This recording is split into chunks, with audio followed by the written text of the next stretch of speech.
Welcome back to the Deep Dive. Today we're digging into M Aspira, that huge new service department project in Taman Desa. We've got a lot of data here. Yeah, 1,618 units planned for completion around 2029. So our mission today, is this a smart buy or is it setting itself up for major problems down the line? Exactly. It's a classic dilemma, really. Great location, no doubt about it. But then you have this extreme density packed onto the site and some other risks, too. Right. It's high stakes for anyone looking, whether you plan to live there or invest. We need to break it down. Let's start with that conflict, location versus density. Okay. The big pro is definitely the location. It ticks that 15-minute city box in Taman Desa. Very mature area, close to Mid-Valley, mega mall. What is it, 4.5 clicks? Yep, around that. And KMI Taman Desa Medical Center is even closer, maybe 1.7 kilometers. Very convenient. But then there's the density. That's the big but. It really is. I mean, they're promising nice facilities, Sky Lounge, EV charging, the usual stuff. But 1,618 units on only 3.7 acres. That's intense. How intense are we talking? Well, look at Tower B specifically. The plans show 18 units on each floor, served by just 6 lifts. 6 lifts for 18 units per floor. Hang on, let me do the math. How many floors? Oh, it doesn't matter. The overall ratio is the key. It works out to about 155 units per lift. Wow. Okay, that's way above the usual benchmark. Good practice is usually under 100, right? Way under. So right away you have to ask, are they prioritizing squeezing in units over, basic livability? Long waits for lifts are practically guaranteed. And that kind of daily frustration, it hits rental demand, doesn't it? Affects your potential returns. Absolutely. And that's just inside the building. Then you step outside. Ah, the traffic. Jalan Desa.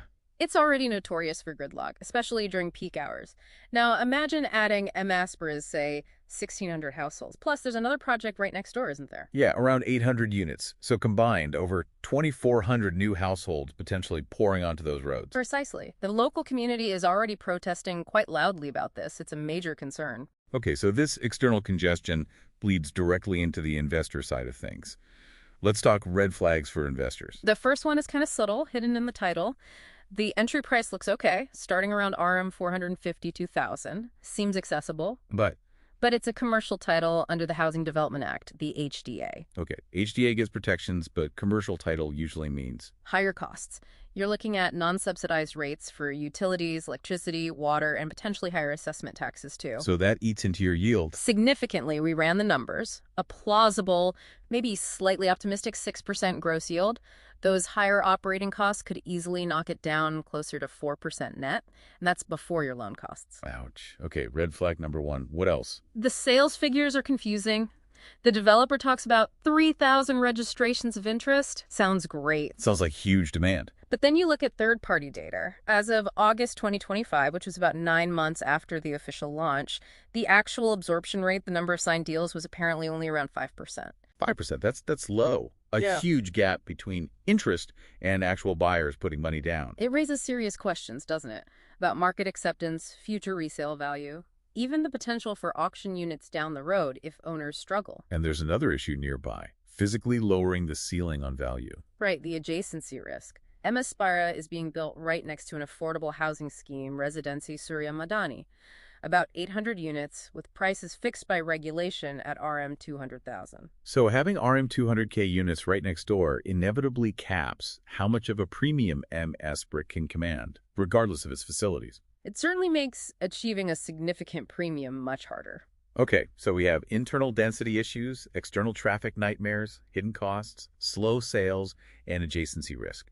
It feels like this whole project hinges on something resolving that traffic issue. And that brings us to the biggest contingency of all, the proposed highway connection. The developer is promising a new link from the KL-Seremban highway. That's the potential saving grace, the thing that might alleviate the traffic disaster. But the key word there, and it's stressed in the sources we saw, is proposed. Exactly. Proposed. It's not approved yet. It's not guaranteed. And the local residents are fighting it, demanding a proper traffic impact assessment before anything gets built. So buying into M Aspira now means you're essentially betting on this ramp getting approved and built. It's a major political and logistical gamble. Without that ramp, the traffic situation looks pretty bleak. Very bleak.